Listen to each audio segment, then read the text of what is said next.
Mesdames et messieurs, j'espère que vous avez passé de belles fêtes et j'aimerais tout d'abord vous souhaiter une magnifique année 2018. Vous faites peut-être la même réflexion que moi. Nous avons de la chance de pouvoir vivre ici, en Suisse.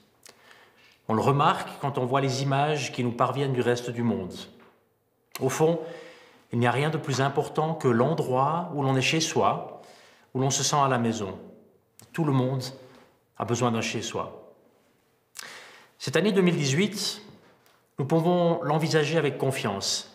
La Suisse est un pays stable et sûr. Notre économie se porte bien. Nous sommes très compétitifs. Et puis, nous nous intéressons les uns aux autres. Des milliers de personnes s'engagent bénévolement dans l'intérêt de la société. Je sais que nombre d'entre vous s'interrogent sur l'évolution de leur situation et sur la Suisse. Ce sont des questions comme qu'est-ce que les nouvelles technologies vont changer à mon travail? Est-ce que je vais garder mon emploi? Est-ce que j'aurai assez d'argent une fois à la retraite? Comment vais-je réussir à concilier famille et travail? Est-ce que je pourrai encore recevoir les soins médicaux dont j'aurai besoin?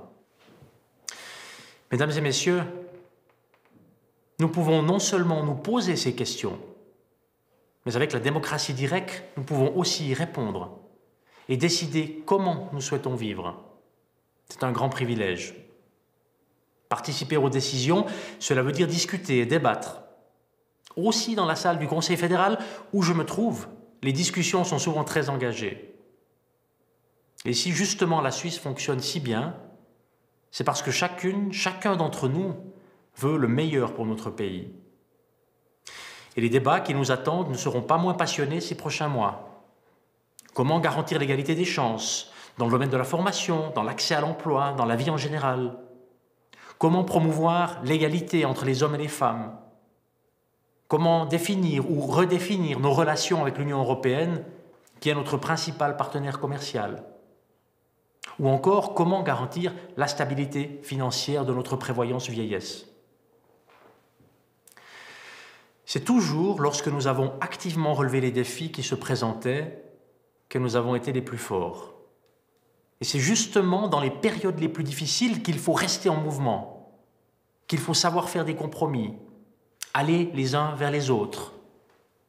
Et cela demande souvent plus de courage que de camper sur ses positions. Notre histoire le prouve. Nous savons que ce qui nous unit est plus fort que ce qui nous sépare. Et nous avons appris que renforcer les minorités, c'est renforcer le pays. Mesdames et messieurs, avec notre démocratie, nous pouvons décider nous-mêmes si nos enfants auront une vie aussi belle que la nôtre, peut-être meilleure encore. Alors, décidons de notre avenir ensemble. Je souhaite à chacun d'entre vous, une année heureuse, une année prospère et sereine.